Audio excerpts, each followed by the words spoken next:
드라마 오징어 게임을 보면 게임에서 패배하거나 사망한 탈락자들의 장기를 강제로 적출하는 장면이 나옵니다. 게임 진행 요원과 결탁한 의사는 아직 목숨이 붙어있는 탈락자들의 몸에서 장기를 불법으로 적출해 외부로 반출하는 등 인간의 가장 사악한 일면을 보여주지만 이들도 결국 차례로 죽어나가는 비참한 결과를 맞이합니다. 드라마라 해도 끔찍한 불법 생체 장기 적출이 중국에서는 이미 20년 넘게 이어지고 있다는 건 기정사실입니다. 또 2017년 11월 15일 TV조선 탐사 프로그램 탐사보도 3분이 집중 취재한 결과 중국의 불법 장기 이식 병원의 최대 고객은 한국인임이 드러난 바 있는데 2016년 파룬궁박해 추적 국제조사기구 보고서에 따르면 지난 3년간 중국에서 장기 이식 수술을 받은 20개국 환자 수를 추적한 결과 한 개의 병원에서 한국인 환자가 3천여 명으로 가장 많았습니다. 장기 기증이 1년에 수십 명 미만이던 중국에서 중국에 가면 언제든지 장기 이식을 받을 수 있다는 소문이 나돌기 시작한 것은 2000년부터입니다. 군병원을 비롯한 600개 이상의 병원에서 대규모 장기 이식이 성행하기 시작했는데 그 많은 이식 장기들은 도대체 어디서 공급받은 것일까요? 2019년 6월 17일 런던 중국재판소는 중국 공산당에 대해 강제로 장기를 적출한 반인류 범죄가 성립한다고 판결했습니다. 중공이 1999년부터 파룬궁을 탄압하기 시작한 뒤 수련자들을 체포해 수감시설에 감금하고는 불법으로 장기를 적출해 공급해왔다는 걸 공식 인정한 겁니다. 병원, 감옥, 공안 등이 총동원돼 이 세계에서 들어본 적이 없는 죄악을 저질렀다는 건 장점인파 일당 스스로 잘 알고 있습니다. 장점인파 중공 고위층의 재산을 관리하다 미국으로 망명한 중국인 부호 고원구이는 중공이 인터폴을 통해 적색 수배를 내린 인물입니다.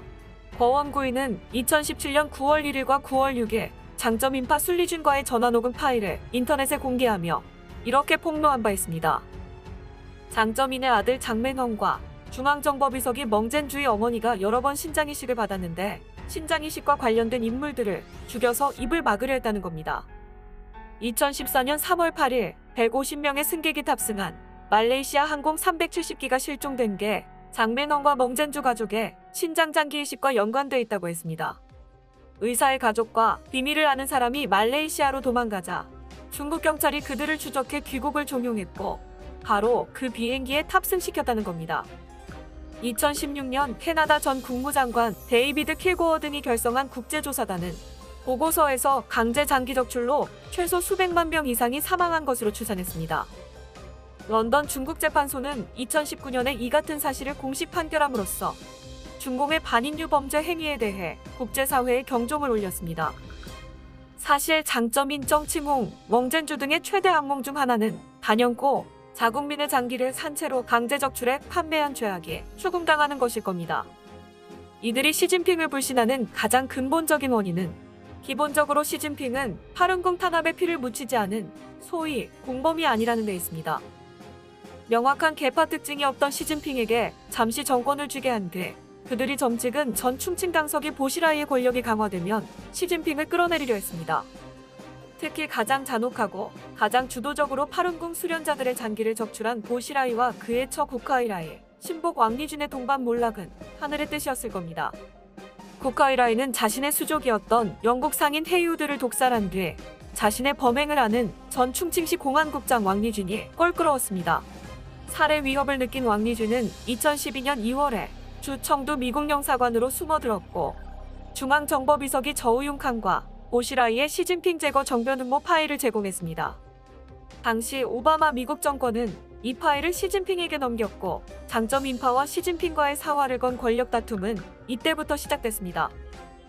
그간 낙마해온 장점인파 인물들의 죄명을 하나로 묶으면 반시진핑, 모반, 정변을 꾀한 반역죄에 해당됩니다. 지난 1월 처형된 라이샤오민 전 화룡자산관리 회장은 일찍이 장점인과 정칭홍 집안에 거액의 이익을 안긴 인물이었고 순리준과 푸정화의 낙마 또한 반시진핑 대열에서 강제 장기 적출로 막대한 이익을 챙겨온 것과 맞물려 있습니다. 최근 장가오리 전 국무원 부총리에게 성폭행 당했다고 주장한 헝사이 테니스 선수의 폭로 또한 장점인 정칭홍의 수족을 자르기 위한 수순으로 볼 수 있습니다. 중국 공산당에 고삐를 준 시진핑과 이를 탈취하려는 장점인 정칭홍의 미친 듯한 반격에 막바지를 향할수록 동반 몰락의 조짐도 뚜렷해지고 있습니다. 지금까지 미디어파이였습니다.